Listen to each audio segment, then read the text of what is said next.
اعوذ باللہ من الشیطان الرجیم بسم اللہ الرحمن الرحیم ومن یشاقق الرسول من بعد ما تبین له الہدی ویتبع غیر سبیل المؤمنین نولہ ما تولی ونصلہ جہنم وساءت مصیرا۔ صدق اللہ العظیم۔ قابل صد احترام معزز بھائی اور دوستو، آج کا موضوع ہے اکابر پر اعتماد۔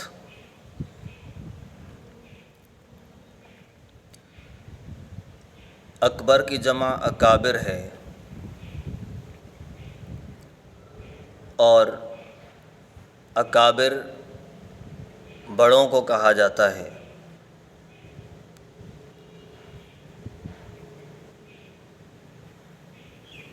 اکابر وہ لوگ کہلاتے ہیں کہ جن کی بات بڑے بڑے لوگ بھی مانتے ہیں، جبھی تو انہیں اکابر کہا جاتا ہے، اور جن کی بات دنیا والے نہ مانیں، کوئی نہ مانے چند ایک کے علاوہ، تو پھر وہ اکابر نہیں ہیں، وہ پھر اصاغر ہیں۔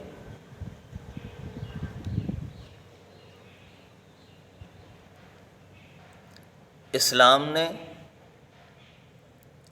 اکابر پر اعتماد کے متعلق بہت ساری تعلیمات دے رکھی ہیں۔ میں نے آیت پڑھی ہے وَمَن يُشَاقِقِ الرَّسُولَ مِن بَعْدِ مَا تَبَيَّنَ لَهُ الْهُدَى، ہدایت کے ظاہر ہو جانے کے بعد بھی جو رسالت مآب صلی اللہ علیہ وسلم کی نافرمانی کرے، ان کی بات نہ مانے، ان کی بات کا انکار کرے یا ان کی بات پر عمل نہ کرے، ایک یہ چیز۔ دوسری چیز فرمایا وَيَتَّبِعْ غَيْرَ سَبِيلِ الْمُؤْمِنِينَ، اور اتباع کرے مومنوں کے راستے کے علاوہ کی۔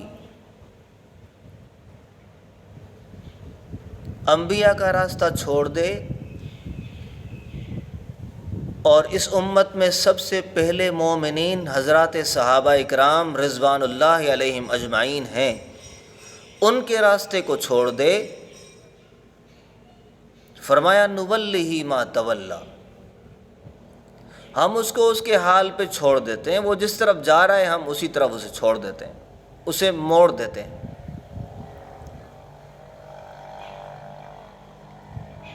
ظاہر بات ہے ایک شخص انبیاء کی نہیں مانتا، صحابہ اکرام رضوان اللہ علیہم اجمعین کی نہیں مانتا،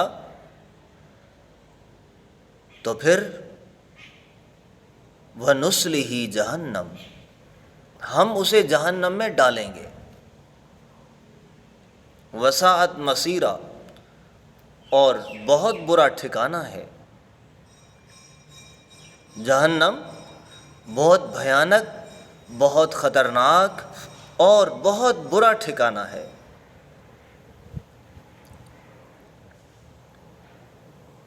اسلام نے روز اول سے اس بات پر زور دیا ہے کہ انبیاء کی مانو، صحابہ کی مانو۔ ابھی فتنے شروع ہوتے ہیں، وہ کہتے ہیں جی ہم اپنے بڑوں کی نہیں مانیں گے، ہم خود سمجھدار ہیں، ہم مولویوں کی بات کو نہیں مانتے، یہ مولوی بھی تو ہمارے جیسے لوگ ہیں، لہٰذا ہم خود تحقیق کریں گے۔ دراصل وہ تحقیق نہیں، ہمارے استاد صاحب شیخ الحدیث حضرت مولانا جان محمد صاحب فرماتے ہیں وہ تحقیق نہیں، وہ تحمیق کر رہے ہوتے ہیں، وہ حماقت کر رہے ہوتے ہیں۔ اس لیے کہ جو نظر ان اکابر کی بلند تھی، جہاں ان کی نظر پہنچی وہاں اصاغر کی، چھوٹوں کی نہیں پہنچ سکتی۔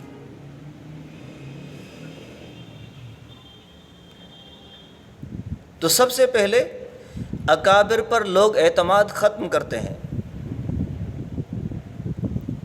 اس کے بعد سب کچھ خود بن جاتے ہیں۔ جب خود بن جاتے ہیں تو پھر تحقیق کی آڑ میں صحابہ پر آتے ہیں،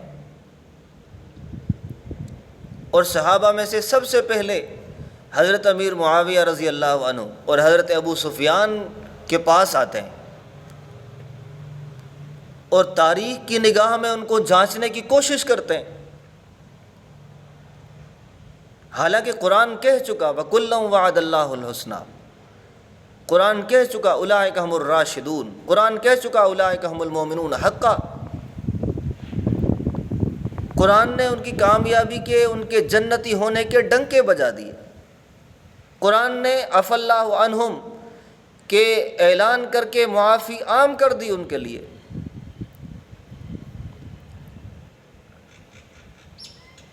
لیکن تحقیق کی آڑ میں پھر وہ وہاں پہنچتے ہیں، پھر دیگر صحابہ پہ پہنچتے ہیں، اور وقت آتا ہے کہ وہ یا رافضی ہو کر رہ جاتے ہیں، یا قادیانی بن جاتے ہیں،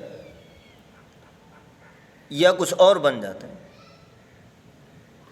امام اہل سنت حضرت مولانا سرفراز خان صفدر رحمۃ اللہ علیہ نے ایک دفعہ فرمایا کہ ایک مسئلے میں مجھے یہ بات سمجھ آ رہی تھی کہ یہ مسئلہ یوں ہے، اور میرے بڑوں نے اس کے مخالف مسئلہ لکھا تھا۔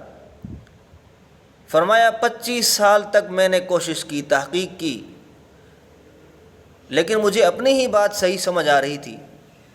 امام اہل سنت رحمۃ اللہ علیہ نے فرمایا کہ 25 سال کے بعد میں نے یہ سوچا کہ میری تحقیق غلط ہے، اکابر کی تحقیق صحیح ہے، میں نے عمل اسی پہ کرنا ہے جو اکابر نے لکھا ہے، مجھے سمجھ آئے یا نہ آئے۔ اس کو کہتے ہیں اکابر پر اعتماد، اور جن کو اکابر پر اعتماد حاصل ہو گیا وہ کبھی گمراہ نہیں ہو سکتا۔ آج جو باتیں ہوتی ہیں کہ فلاں مولانا غلط کر رہے ہیں، فلاں غلط کر رہے ہیں، یہ غلط ہے، وہ مولانا صحیح ہوں گے، اس لیے کہ ہمارا دماغ وہ نہیں جو بڑوں کا ہے۔ اس لیے اللہ سے دعا کرتے ہیں خلاق عالم ہمیں بھی اکابر پر اعتماد نصیب فرمائے۔ وما توفیقی الا باللہ۔